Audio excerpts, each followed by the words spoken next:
Howdy, ladies and gentlemen, and welcome to Texas Victory Garden. My name is Jared.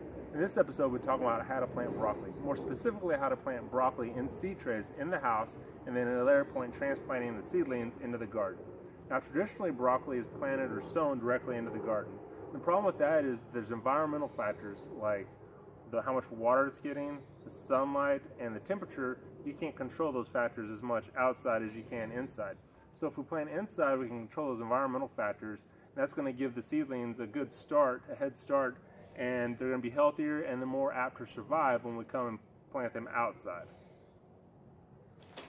To start your broccoli seeds, you're going to need a few things. You're going to need seed starting mix like this one here. You're also going to need your broccoli seeds, and you're going to need a seed starting tray. And this one here is 200 cells, but you can get one with less depending on how many seeds you want to plant. Also, you're going to need a pan underneath to catch the water.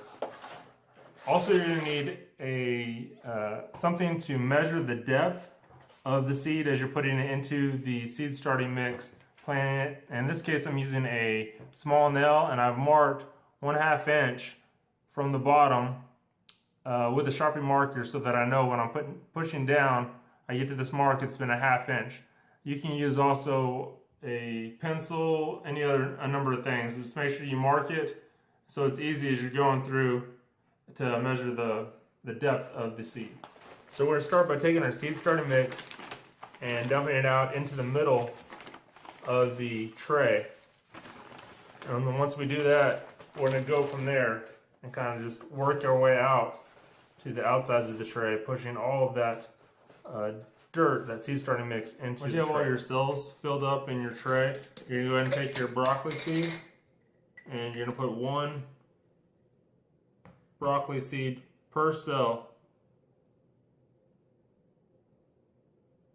Just drop the broccoli seed right on top. Just one of them. If you get 2 in there, that's okay. And you go through and push every seed down 1/2 inch.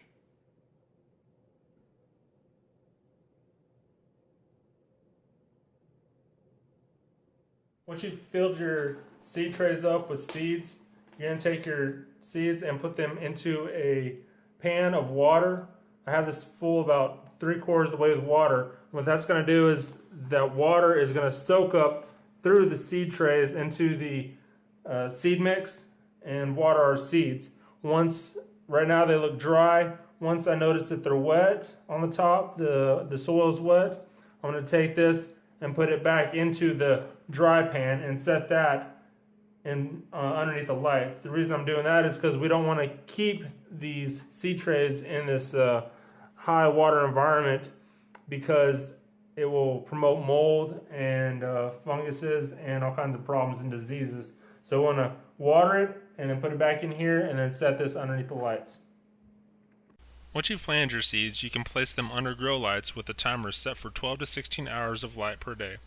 In addition to lighting, you also want to place a small fan near their seedlings, set to the lowest setting in order to circulate the air and prevent mold and diseases.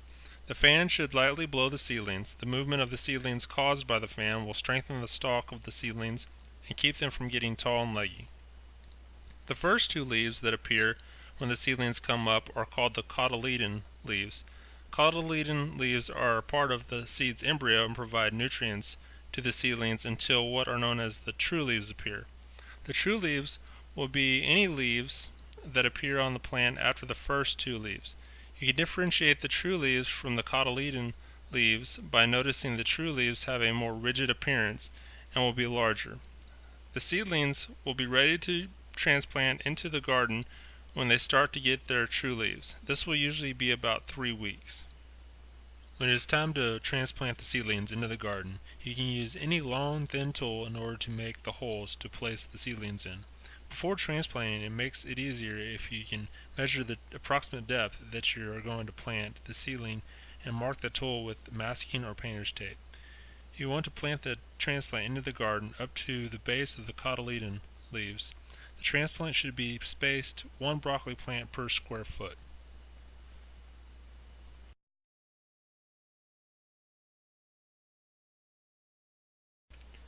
In order to get the transplants out of the individual cells in the seed trays, you will need a small tool to push the transplants out from the bottom. I use a 5/16 inch drill bit because it fits in the holes in my specific seed cells. You can use any number of tools such as a pencil that will work with your specific trays. Once you have loosened the transplant from the bottom, gently grab the leaves of the broccoli transplants and lift them out of the tray. You should not have to pull on the transplant. If it does not easily lift out of the tray, you will have to loosen it again from underneath and then attempt to lift it from the leaves again. Do not squeeze the stalk of the transplant while lifting, as this can kill the plant. Gently place the transplant into the hole you made earlier and move dirt back around the transplant.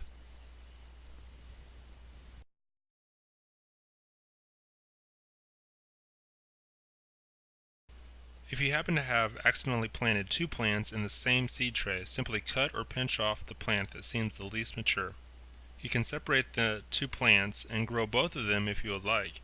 However, I usually have enough plants that it is not necessary to risk damaging the plants while separating them and ending up with two suboptimal plants versus having one healthy plant with much less risk.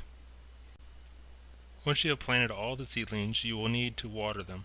I like to use a turkey baster for the first watering, as you can control the amount of water going onto the plants, and it is easier to keep the water off of the leaves. If you do not have access to a baster, you can carefully use a jar to pour water near the base of the plants. Try not to get water on the leaves, as this will promote disease. I usually wait a couple of days and let the plants adjust to the soil, and then add a liquid fertilizer.